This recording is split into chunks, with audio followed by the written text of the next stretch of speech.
Aujourd'hui, j'ai envie de porter un message. Vous savez, récemment, on a tous vu Fally Ipupa qui a rempli le Stade de France. C'était merveilleux. Levez la main qui était au courant. Il n'y a pas que la communauté africaine qui existe ici en France. Mais généralement, vous allez voir que à chaque fois que vous organisez la fête, on se soutient. On est très nombreux. On est tous là, on se mobilise, on se donne toutes les forces possibles. Vous allez voir par exemple une grande institution, de grandes entreprises, vous dites, on a envie de faire quelque chose qui va éveiller les consciences. Vous avez besoin de financement, on ne va jamais vous financer. Par contre, vous allez les voir, vous dites, on veut faire la fête, même si l'artiste est éclaté, on va vous donner le financement pour faire cela. Tout simplement pour vous faire comprendre quoi? Ce qu'on est en train de faire là où vous êtes là, ça ne plaît pas à ceux qui veulent toujours nous voir à la même place.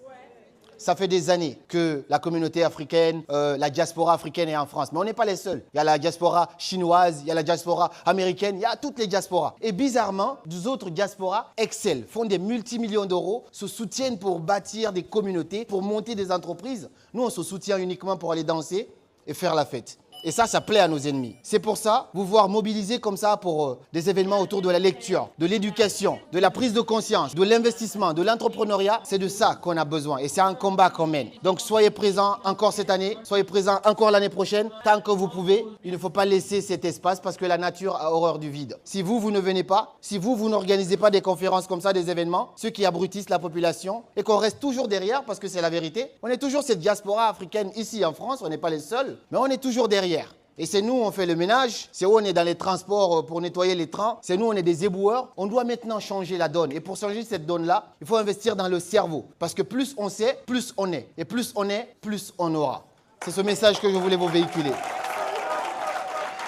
Donc pour terminer, dans cette quête, c'est une lutte, c'est un combat qu'on mène. On pourrait se limiter, pour ceux qui me connaissent, je suis entrepreneur, je suis sur les réseaux depuis maintenant, ça va faire plus de 8 ans. J'ai généré des centaines de milliers d'euros avec Internet, avec mon business. Sans organiser de conférences, je m'en sors mieux. D'ailleurs, je n'ai pas à me casser la tête. Mais j'adore organiser des conférences. J'en ai fait des tas, plus de 50 conférences dans ma carrière. J'ai tourné dans beaucoup de pays en Afrique. C'est le seul combat qu'on mène. On se dit, on ne veut pas voir les Africains réunis uniquement pour faire la fête. On veut prouver au monde qu'on peut réunir les Africains pour parler d'idées, parler de projets, parler d'entrepreneuriat, parler de choses qui vont déranger ceux qui veulent toujours nous voir derrière. Pour cela, on organise encore des conférences et j'ai un concept qu'on appelle les concerts éducatifs. On a fait ça au Burkina, on a fait au Sénégal, on a fait en Guinée plus de 2000 personnes. On a fait au Bénin, on a fait au Congo, Lubumbashi, Kinshasa. À Paris, j'ai fait une conférence dans cette même salle en 2024. Elle était pleine, mais cette fois, on se dit, qu'est-ce qui peut encore nous casser le dos? Karamo, il aime bien les défis, il aime bien prendre des risques, mais au moins à la fin, il sera fier de lui. On a pris une salle de 1000 places le 12 septembre pour vivre avec vous, avec plein d'autres personnes, le méga concert éducatif version Paris, où on va réunir 1000 personnes de la diaspora toute la journée du matin au soir pour parler. Cette fois, la thématique, c'est le digital au service de votre liberté financière. Avec ce téléphone, on peut regarder les gens danser, faire des challenges, tout comme on peut aussi s'en servir pour impacter, réveiller et aussi transformer sa vie et devenir une bénédiction aussi pour toute la communauté. 12 septembre, pour qu'on puisse envoyer un message à ceux qui veulent toujours nous voir derrière. C'était Karamo et comme toujours,